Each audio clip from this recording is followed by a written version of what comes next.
사실 과거의 9월 사례를 본다면 증시에 좀 힘들었던 한 달이란 분석이 좀 많기 때문에 물론 올해 9월은 다를 수도 있지만 우리가 이 우려감을 어떻게 해석하고 또 내 계좌에 풀어나가야 되는지 전략이 필요할 것 같습니다. 그럼에도 일단 어제 상승 마감했고요. 오늘 추가적인 오름세를 보여주고 있는데 두 분은 시장에 대해서 어떻게 생각할지 만나서 이야기 나눠볼게요. 우리들 등스의 권영우 대표, 주식회사 플래처 김덕호 대표 모셨습니다. 안녕하세요. 네, 반갑습니다. 김덕호 대표님, 다만 한 가지 걸리는 게 좀 있어요. 저희가 9월 하면 가장 먼저 떠오르는 게 금리 인하에 대한 기대감 아니겠습니까? 근데 우리가 기다렸던 이 기대감이 호재가 아닐 수도 있다는 분석이 슬슬 나오기 시작합니다. 그 이유는 경기에 대한 우려감이겠죠. 그렇습니다. 이에 대한 의견 좀 어떻게 보세요? 말씀을 잘 해주셨습니다. 그러니까 사실 9월이 이제 계속 기대가 되는 거는 역사적으로 9월이 하락이 있었다라는 거는 어떻게 보면 명절 효과가 있다 보니까 그만큼 이제 황금 연휴가 또 이번에도 있죠. 그만큼 이제 거래일이 좀 적은 날에는 상대적으로 이제 증시에 대한 변동에 탄력을 좀 적게 탄력이 좀 적어지고 또 여기에 이제 대응을 할 수 있는 구간이 많이 줄어들다 보니까 나오는 현상인데 이번 이제 FOMC 같은 경우에도 이제 주시를 하셔야 될 게 이제 시장의 반응은 금리를 공격적으로 인하를 해줘야 된다라는 입장인데 연준의 입장에서는 공격적으로 인하를 하게 됐을 경우 미국의 경기가 굉장히 부진하다는 거를 스스로 천명하는 꼴이 돼버립니다. 그러다 보니까 우리가 이제 시장에서 판단을 하실 때 B컷을 하느냐 아니면 베이비컷을 하느냐 여기에 지금 초점이 굉장히 많이 맞춰 있다고 말씀드릴 수 있을 것 같고요. 그만큼 이제 아무래도 금리 인하를 오히려 또 9월에 안 할 수도 있다라는 또 의견들도 있습니다. 그러니까 우리가 지금 시장에서는 사실 연내 금리를 3번까지 인하합니다. 이렇게까지 얘기하시는 분이 계신데 이거 무조건 파월 의장이 금리 인하 3번 한다더라 이렇게 얘기하시는 분들이 있는데 이거 잘못된 겁니다. 실제로 금리 인하를 연내 3번까지 할 가능성이 있다라고 얘기를 한 거는 미국의 골드만삭스가 그 얘기를 발표를 했던 거고요. 파월 의장이 이제 잭슨홀 미팅 때 나왔던 연설문을 기조로 그렇게 얘기를 했지만 한번 생각해 볼까요? 우리 금리 인하 얘기한다고 금리 인하 할 거다, 3월부터 할 거다라고 얘기했던 거 골드만삭스 비롯해서 많은 아이비들 다 똑같이 얘기하지 않았나요? 이 부분이 지금 밀렸다는 걸 봤을 때는 우리가 이걸 잘 생각해 보셔야 됩니다. 우리가 만약에 금리 인하가 이번에 안 된다는 가정을 한번 해보겠습니다. 9월에 만약에 금리 인하가 안 됐다라면 그러면 증시 폭락할까요? 그렇지는 않을 겁니다. 오히려 금리를 안 했다는 건 미국이 여전히 경기가 버텨줄 만하다는 거고요. 특히나 이제 물가가 어느 정도 PC 물가는 2.5%까지 안착이 됐지만 여기에 이제 추가적으로 CPI와 근원 CPI를 비롯한 우리가 근원 물가들이 마찬가지로 조정이 나왔다는 것은 미국이 건전성을 찾고 있기 때문에 다시 가계 부채를 가계 소비가 늘어날 가능성이 크다. 이렇게 접근을 하는 게 맞겠죠. 그런 시점에서 봤을 때 우리가 이제 금리 인하에 대해서 너무 두려워하거나 혹은 너무 메마를 필요는 없다. 차라리 저는 이번 9월 FOMC 너무 큰 기대를 갖고 풀 베팅을 하겠다 이런 것만 아니라면은 네. 저는 차라리 지금 9월도 충분히 매매가 가능한 매력적인 달이라고 말씀을 드리겠습니다. 알겠습니다. 고용 보고서도 주 후반에 있기 때문에 이 부분도 좀 주목이 되고 있는데요. 권영우 대표님 의견은 좀 어떠실까요? 일단 실업률이 오르면 소비가 줄고 그리고 금리는 또 줄어들 수 있는 고용 보고서에 대한 주목도를 어느 정도로 넓게 봐야 되는지 결과를 예측할 수는 없겠지만 그래도 우리가 시장 안의 변동을 좀 열어두고 봐야 되겠습니까? 일단 지난주에 8월에 그 급락이 나왔었던 시장에 급락이 나왔었던 이유 중에서 그 촉발되었던 요인 중에서 몇 가지 중에 하나가 고용지표 발표에서 둔화가 나왔었거든요. 그러니까 그 부분에 대한 경계감이 아직도 지금 있다라고 저는 보고 있고요. 지금 상반기 설비 투자를 보면 지금 고점을 그러니까 고금리 상황에서도 상반기 설비 투자가 굉장히 견고했습니다. 그런데 지금 하반기 지금 들어서면서부터 좀 둔화가 되고 있는 부분이 나오고 있고, 그러니까 이런 부분들은 어떤 후행성인 고용에 충분히 그 악영향을 줄 수 있는 요소로도 좀 작용을 하고 있기 때문에 어떤 이런 경계감 측면에서 봤을 때 지금 미국장이 어쨌거나 제가 지난주부터 지지난주부터 말씀드렸던 거는 엔비디아가 지금 실적은 좋게 나올 수 있으나 지금 엔비디아에 베팅하는 건 좀 그렇다라고 좀 계속 우려감을 표시를 했었습니다. 역시나 그 실적이 좋게 나왔어도 엔비디아는 좀 상승하기보다는 차익 실현 매물 좀 나왔던 그런 형태로 좀 마감을 했었는데 지금 미국장이 그 엔비디아를 제외하고 나머지 그 섹터들은 좀 반등이 나오는 이런 모습들은 사실 그 미국 대선을 지금 앞두고 있습니다. 그러니까 대선을 앞두고 있기 때문에 어떤 이 큰 이벤트를 어떤 준비하는 단계에서 미국장이 어떤 전반적으로 지금 모멘텀이 없는 상황에서 좀 간간히 버텨주는 모습이 나오고 있다라고 저는 보고 있고요. 그리고 이번 주에 당연히 이제 고용 지표를 경계하는 그 헤지 펀드들의 어떤 그 매매 전략도 유효하게 좀 예의주시하게 봐야 된다라고 생각하고 있습니다. 그리고 지금 국내 증시 같은 경우에는 역시나 지금 외국인이 국내 시장의 파생 시장에서 포지션이 없는 상태입니다. 네. 그렇기 때문에 미국장이 만약에 뭐 좋게 나온다 하더라도 엔비디아가 오른다고 하더라도 국내 반도체는 오히려 갭 시작해서 하락으로 마감을 했다라는 거죠. 그렇기 때문에 역시나 좀 주의를 하면서 좀 단기 트레이딩 전략으로 가야 되는 게 좀 맞지 않겠나라는 생각이 듭니다. 단기 트레이닝으로 가는 게 좋겠다. 고용 보고서 발표 전에 그리고 발표하면서 조금의 변동은 나올 가능성이 있다라는 걸 저희가 기억을 해봐야 될 것 같은데요. 자, 그렇다면 이런 시장 이번 주 저희는 어떤 전략으로 가져가야 될지 두 분께 전략을 물어봤습니다.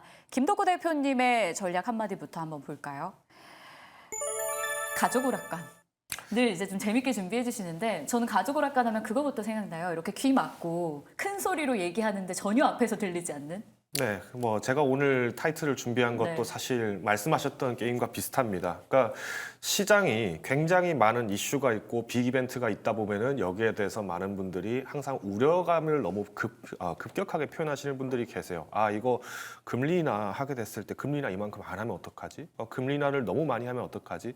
이렇게 얘기하시는 분들이 계신데 일단 저도 당연히 지금 우리가 경제 상황을 봤을 때 금리 인하를 빨리 해야 된다라고 하는 것은 그만큼 경기가 안 좋다라는 걸 보여주다 보니까 여기에 대한 충격 여파는 나올 수는 있다고 봐요. 그렇지만 우리가 아직까지 그 이벤트가 오진 않았습니다. 그리고 무엇보다도 FOMC가 이번에 의미가 있는 것은 이번에 금리 인하를 하지 않는다 하더라도 금리를 올리는 현상, 올리려고 하는 연준의 정책은 이미 턴어라운드가 됐다라는 걸 우리가 답은 가지고 있기 때문에 여기서 우리가 큰 변동을 너무 대비를 할 필요는 없다. 그러니까 여기서 만약 추가적인 그렇게 하락이 나오려면은 정말로 미국의 경기 고용이 갑자기 극단적으로 줄어들고 2분기 GDP, 실질 GDP가 만약에 4% 미만으로 계속 이제 발표가 나오기 시작한다. 그러면 이제 문제가 생기겠죠. 그래서 요점은 이렇습니다.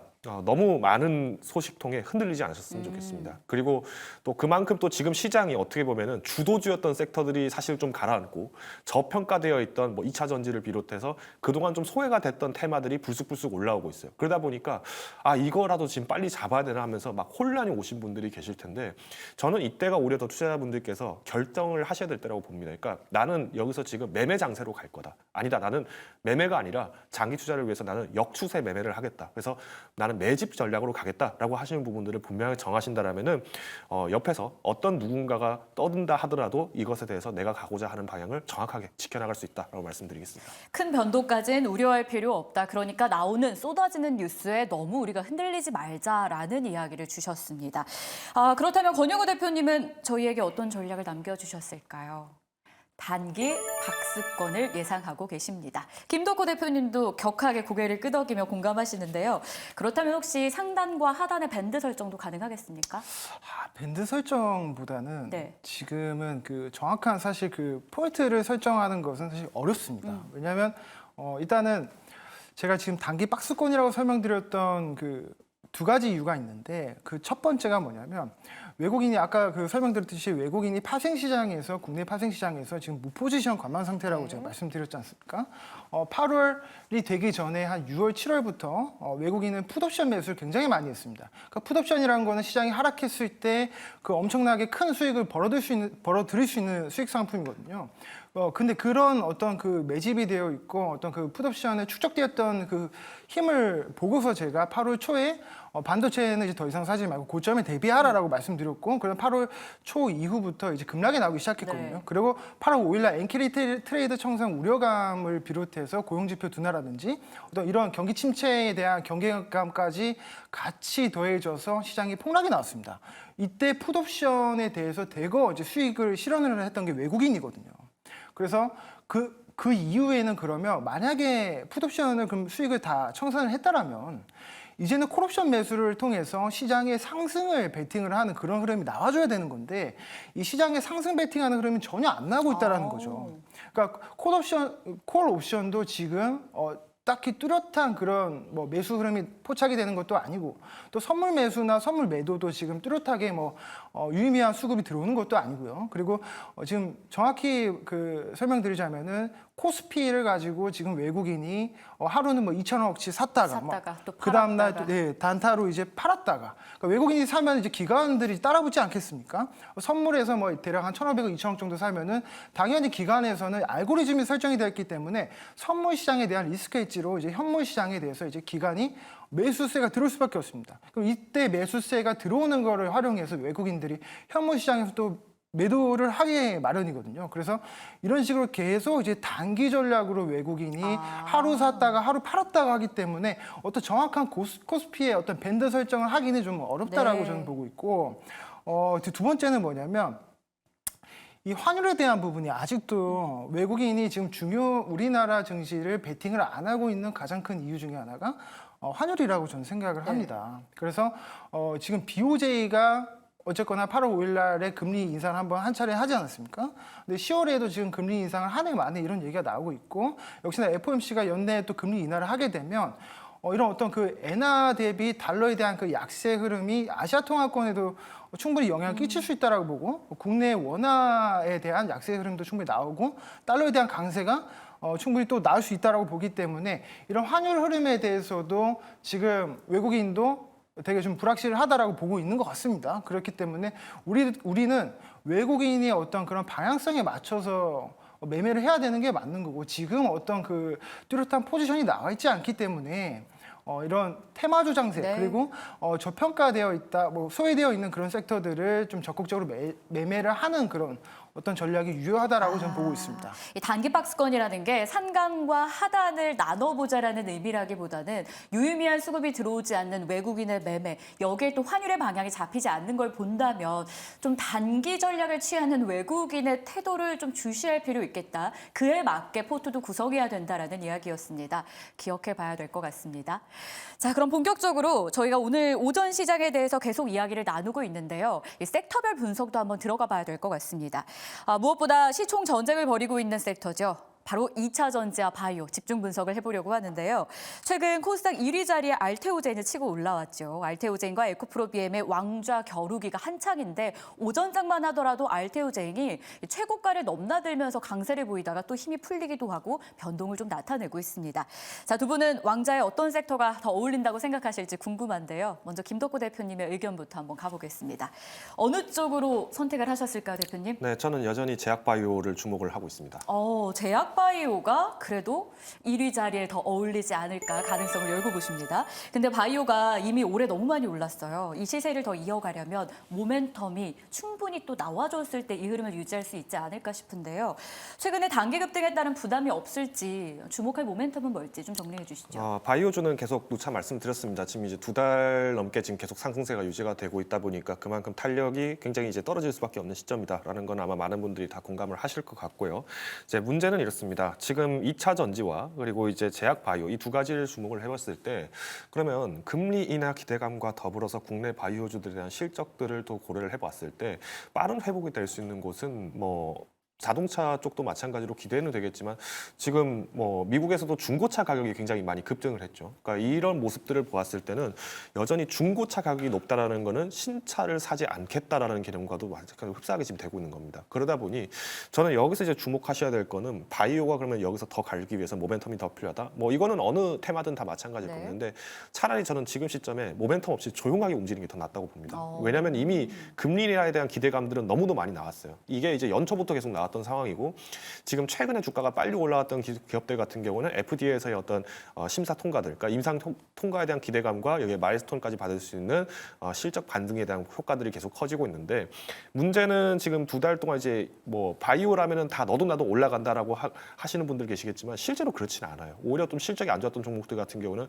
조정세가 많이 나왔죠. 여기에 지금 정부랑 의협이 지금 갈등이 계속 이어지고 있다 보니까 전문의약품 시장 같은 경우에는 오히려 매출이 지금 줄어들고 있어요. 의사가 직접 이 약을 처방을 해준다든가 아니면은 환자에 대해서 어떤 약들이 필요합니다라고 얘기를 해줘야 되는데 그런 약 처방이 안 되다 보니까 실제로 뭐 비급여 치료가 되는 어떤 약물 제품 같은 경우에는 매출이 좀 일부 조정이 나오고 있죠. 그래서 저는 바이오가 지금쯤에서 꼭 사셔야 된다라는 얘기는 아닙니다. 한번 조정 이후에 가셔야 되는 거는 방향이 맞다라고 말씀드리겠지만 우리가 그러면 호흡을 좀 가다듬는 입장에서 봤을 때 가격의 메리트는 2차 전지가 맞습니다. 그렇지만 우리가 아직 펀더멘탈 자체가 좀 더 회복이 된다라고 봤을 때는 이 의약품 시장이 좀 더 주목받을 가능성이 있고 더불어서 미국 그리고 해외 수출의 기대감이 계속 커지고 있다 말씀을 드리겠습니다.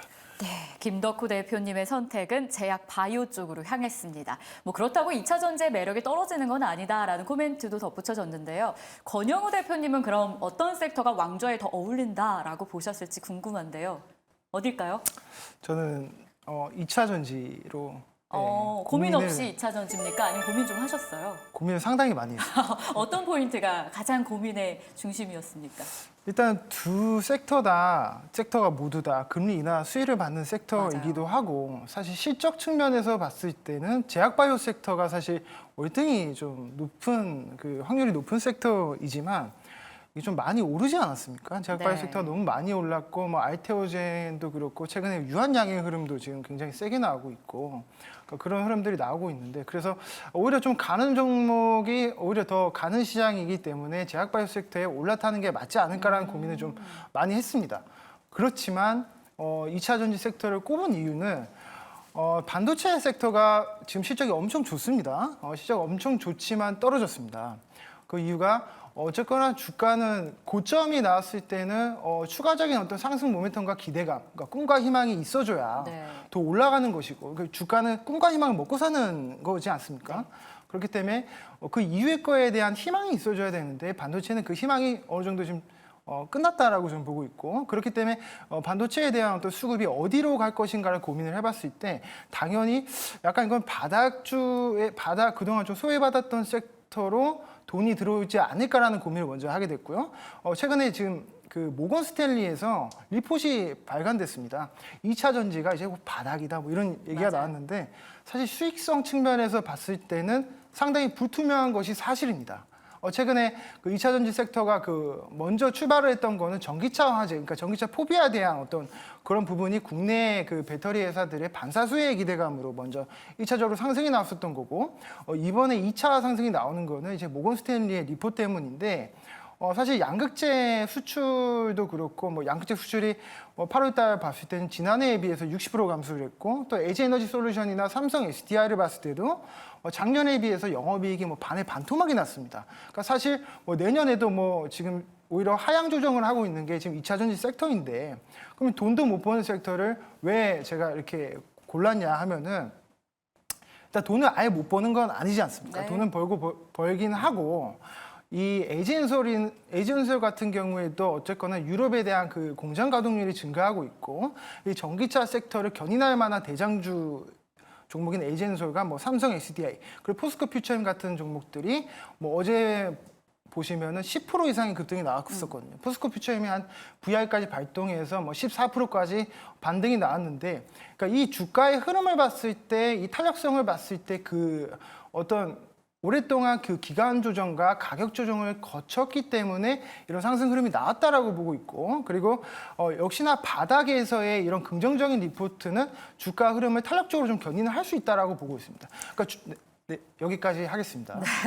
아니 말씀 주신 걸 들어보면 기간 조정, 가격 조정도 충분히 받았고 수급이 이제 바닥에서 들어올 가능성도 열려 있다라고 말씀을 주셨어요.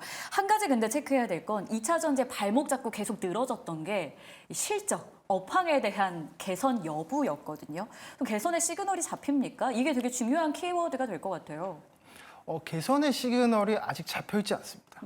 개선의 시그널이 잡혀 있지 않은데 그럼 주가는 왜 올랐느냐라고 물어본다면 그거에 대해서 명확하게 답변을 할 수 있는 사람은 아무도 없을 겁니다. 그렇지만 주가라는 건 결국에는 꿈과 희망을 먹고 살지 않습니까? 네. 그러면서 이제 모건 스탠리의 어떤 그런 바닥에서 리포트는 왜 이런 거를 왜 주목을 하냐면 주가 고점일 때는 역시나 아무리 좋은 리포트가 나와도 차익 실현 매물이 나옵니다. 그렇죠. 근데 바닥에 있을 때는 실적보다도 그동안 오랫동안 조정이 나왔던 섹터들이 지금 에이젠소 같은 경우에도 올해만 마이너스 50% 고점 대비 마이너스 50%고 그리고 에코프로도 마이너스 3, 40% 정도 되지 않습니까? 그러니까 이런 오랫동안 소외받았던 섹터들이 그동안 고금리 상태에서도 이제 이제 고금리에서 이제 금리 인하로 넘어가는 국면에서의 어떤 상처받았던 부분들이 좀 회복되는 그런 모습이 좀 나타나고 있다라고 보고 있고, 역시나 그 가격적인 조건에서의 매력도가 높기 때문에 충분히 그 외국인이라든지 기관의 수급이 좀 들어올 수 있다라고 저는 생각합니다. 가격에 대한 매력, 충분히 조정을 받았다라는 걸 눈여겨보십니다. 그런데 하나만 더 좀 체크를 해볼게요. 2차 전지가 더 낫다라고 말씀을 주셔서 사실 2차 전지는 애증의 섹터기도 하잖아요. 작년에 고점 이후에 보유자의 영역에서 좀 손실 보고 파신 분도 있을 거고요. 네, 그렇습니다. 여전히 손실임에도 버텨봐야지 하면서 계신 분도 있을 거예요. 보유자에게 조언을 마무리로 해주신다면요?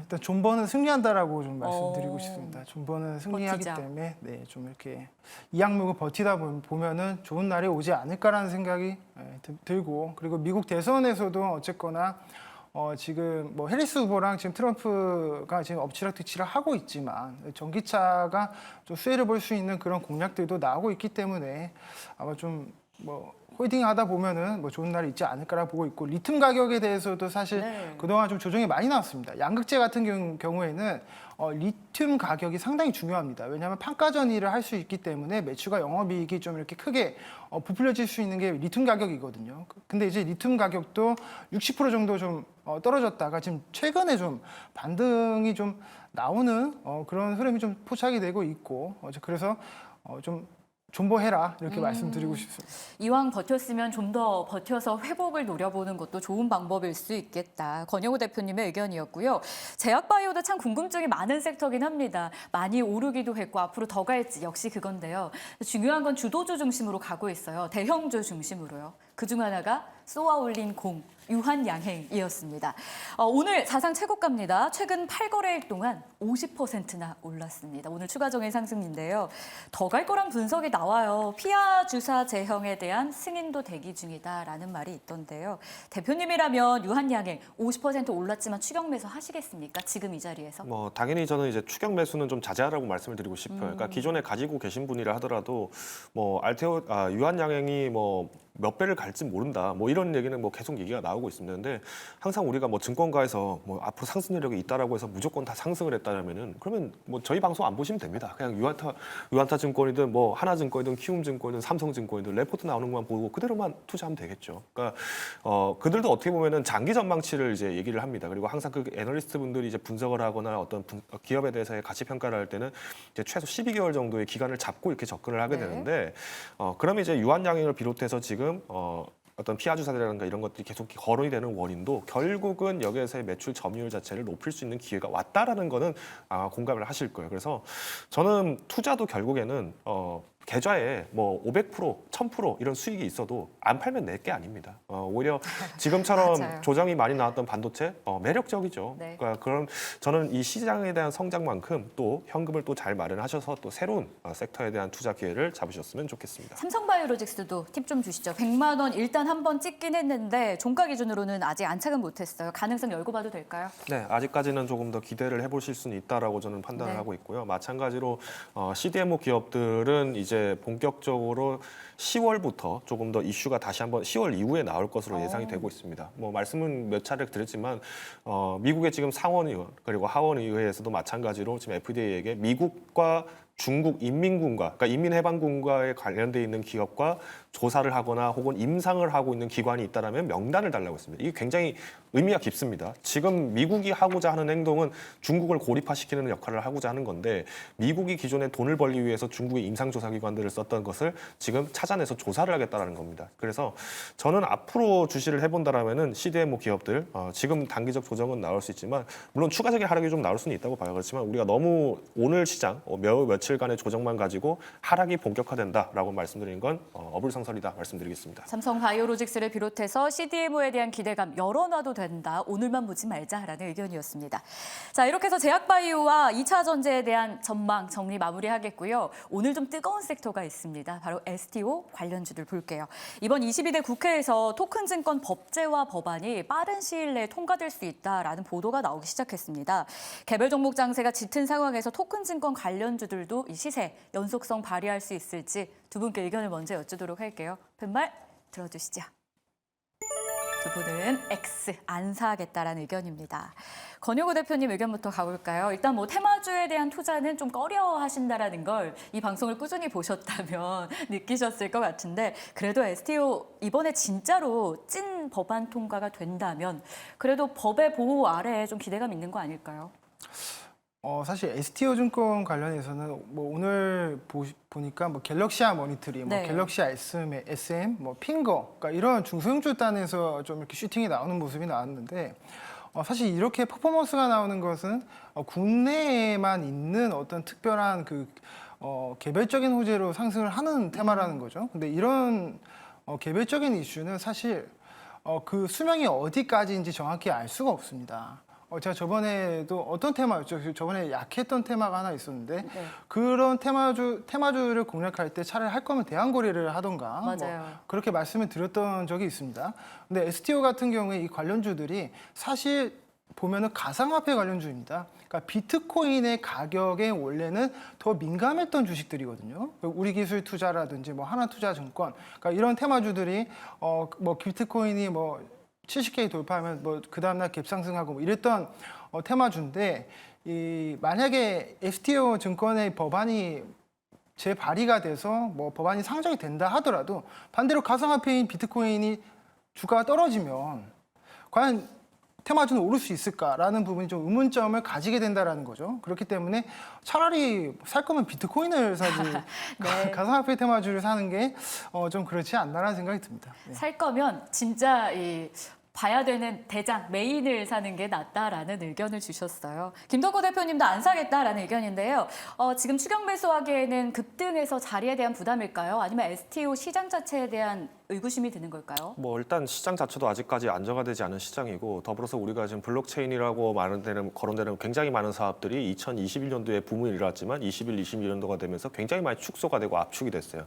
그러니까 결국은 보안을 위해서 우리가 활용하는 기술로서 블록체인을 이해해야 되는데 문제는 이 보안을 활성화를 시켜서 상품화를 하려고 하다 보니까 이 상품에 대한 인지도가 그만큼 호응이 안 되면은 마찬가지로 시장이 계속 줄을 수밖에 없습니다. 그래서 이런 관련 종목들을 매수하실 때는 항상 좀 조심하신다는 말씀드리겠고요. 뭐 일례로 오늘 또 핑거라는 기업이 또 굉장히 상승세가 높습니다. 30%까지 상승을 하는데 제가 지금 차트를 좀 쭉 늘려놨거든요. 상장 당시가 41,500원까지 갔던 이 기업이 매년 그 해마다 이슈만 있으면 급등하지만 이슈가 없을 때는 마치 타노스의 핑거 스냅을 맞은 것처럼 주가가 반토막 이하로 떨어집니다.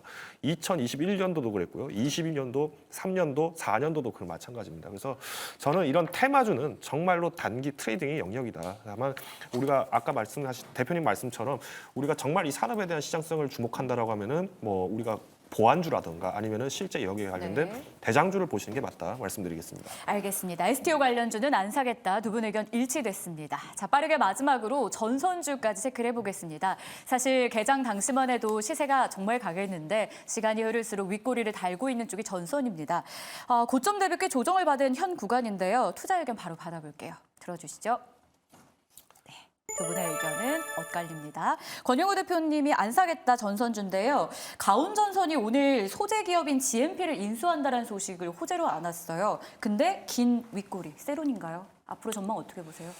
역시나 방금 말씀하셨다시피 긴 윗꼬리를 달았다고 하지 않았습니까? 네. 그리고 HD 현대일렉트릭이 사실 대장입니다. 전선주의 어떤 변압기 북미 수출의 그 으뜸이라고 볼 수 있는 게 HD 현대일렉트릭인데 지난달에 보면 실적이 굉장히 좋게 나왔습니다. 근데도 지금 주가가 그때 상승했었던 거에 시가도 못 미치는 수준에서 가격이 형성되고 있고 제가 저번에 말씀드렸던 부분이 이제 이 전선주는 데이터 센터 향으로 시작을 해가지고 반도체랑 어떻게 보면 흐름을 공유하고 있는 측면이 상당히 큽니다. 그러니까 어느 정도 동조화되고 있는 성격이 있다고 보는 게 맞고 어떤 전선주 섹터를 공략한다라기보다는 이 전선을 살 거면 HD 현대일렉트릭만 사는 게 맞지만 LS 일렉트릭이나 뭐 재룡산업이라든지 그 중소형주 단에 있는 전선주 섹터를 보면은 주가가 상당히 떨어졌습니다. HD 현대일렉트릭이 그나마 지금 선방을 하고 있고요. 그렇기 때문에 이런 흐름을 봤을 때 반도체랑 좀 동조화되고 있는 흐름이 있기 때문에 이것도 투자에 좀 유의를 해야 된다라고 보고 있고 오히려 초반에 말씀드렸다시피 2차 전지 섹터, 뭐 제약바이오 섹터, 그러니까 이런 금리 인하 수혜 섹터를 적극 공략하는 게 낫지 않나라는 생각이 듭니다. 반도체와 동조화되고 있기 때문에 좀 투자를 주의할 필요 있겠다는 코멘트입니다. 그런데 김덕구 대표님은 지금 사겠다라고 하셨거든요. 오히려 반도체 조정, 업황에 대한 우려가 아니라서 지금이 매수 기회라는 말이 있어요. 전선주도 그렇게 보십니까? 전선이라는 건 결국은 인프라죠. 그러니까 우리가 항상 주목하셔야 되는 거는 이 전선주가 최근에 급등을 했던 원인은 AI 시장에 대한 성장성과 더불어서 구리 가격까지도 동반 상승이 이어졌었고 여기에 대다수는 전선 시장 자체에 대한 해석보다도 구리 가격에 대한 커플링으로서 베팅을 하신 분들이 많았을 거예요. 저는 지금 시점에서는 오히려 지난 4월에서 5월 수준까지의 구리 가격이 좀 회귀가 되었고 더불어서 각국에서는 지금 인프라 확충에 대한 기대감이 커지고 있기 때문에 뭐 LS 일렉트릭도 지금 뭐 MSCI 편입 지수로 편입 효과로 어제 급락은 좀 나왔습니다만은 뭐 저는 안정적으로 하방을 다지는 시간은 필요하다. 그래서 뭐 너무 조급하게 대응하지 않으신다면 전선주 매매도 가능하다 말씀드리겠습니다. 전선주 다만 조급하지는 말자라는 의견입니다. 자, 마지막으로 두 분이 공략할 만한 종목이 있다라고 해서 받아봤는데요. 각각 한 종목씩 준비하셨습니다. 권 대표님의 의견부터 보죠. 저는 오늘 2차 전지를 매수해야 된다고 말씀드린 것처럼 네. 필 에너지를 준비해왔습니다. 필 에너지고 삼성이 지금 2대 주주로 있는 기업이고 지금 그 최근에 46파이 공급이 지금 되고 있는 기업이거든요. 공급도 했고 노칭 스테이킹 장비를 공급하고 있는 기업으로서 지금 유럽의 공장 가동률도 좀 증가되고 있는 어떤 그런 모멘텀이 나오고 있고 사실 이 주식의 가장 큰 거는 뭐냐면 어쨌거나 전고체에 대한 지금 기대감이 좀 있는 상태이다 보니까 이 필레 에너지가 삼성의 또 2대 주주로서 충분히 그 전고체에 대한 기대감으로 추가 상승이 나오지 않을까라는 생각이 들고 있고 약간의 설명드렸다시피 2차 전지는 지금 실적 모멘텀으로 가는 것이 아닙니다. 그러니까 실적 모멘텀으로 투자를 하기보다는 테막성, 그러니까 단기적으로 접근을 하는 게 맞다라고 보고 있고 목표가는 23,000원 그리고 손절가는 16,000원 정도 드리고 제시하겠습니다. 2차 전지 안에서도 필 에너지 단기로 보자. 자, 김덕구 대표님의 공략주도 바로 볼까요? 네, 두산 에어러빌리티입니다. 뭐 최근에 소음이 많죠. 웨스팅하우스가 뭐 딴지를 건다 이런 얘기 하시는데 자, 웨스팅하우스 뭐 일본이 지금 딴지 건다 막 이런 얘기하면서 뭐 지금 뭐 정권이 뭐 일본이랑 친하기 때문에 뭐 넘어갈 거 이런 얘기 하시는데 도시바가 이 웨스팅하우스 때문에 어떻게 보면 상패당한 겁니다. 실제로 도시바가 인수한 뒤에도 제대로 된 실적을 못 만들어서 오히려 발목을 잡았던 폭탄 종목이에요. 폭탄 기업이었어요. 자, 지금 그럼 누가 주체냐? 지금 캐나다 기업입니다. 캐나다 사모펀드가 브룩필드가 51% 갖고 있고 캐나다의 우라늄 기업이 또 나머지 49%를 갖고 있어요. 그래서 지금 에너지부에다가 미국 에너지부에다가 야 이거 원래 연방 규정 810조를 이용해서 니들 이걸로 돈 뜯어냈었잖아. 왜 우리 안 해줘라고 하는데 의미 없다라고 한 이유도 여기 있습니다. 그래서 너무 걱정하지 말자. 이 웨스팅하우스가 개평 주십시오, 뽀찌 좀 나눠주십시오 이런 얘기하는 거에 너무 휘둘리지 마시고요. 네. 실적 그대로 기대를 가져가셔도 좋을 것 같습니다. 네, 가격은요? 가격은 일단 단기적으로 좀 우리가 매수가 되기 위해서는 일단 원전 테마가 좀 한번 부각은 돼야 됩니다. 근데 아직까지는 의심의 좀 목소리가 좀 많아요. 그러다 보니 매매를 기점으로 좀 접근을 하시는 게 좋을 것 같고요. 일단 목표가 19,400원 제시되어 있습니다. 손절가는 16,800원입니다. 네, 기억해 보도록 하겠습니다. 자, 두 분과 함께하는 시간은 여기서 마무리하겠고요. 계속되는 순서 수급의 향방입니다. 박세미 아나운서 만나보시죠.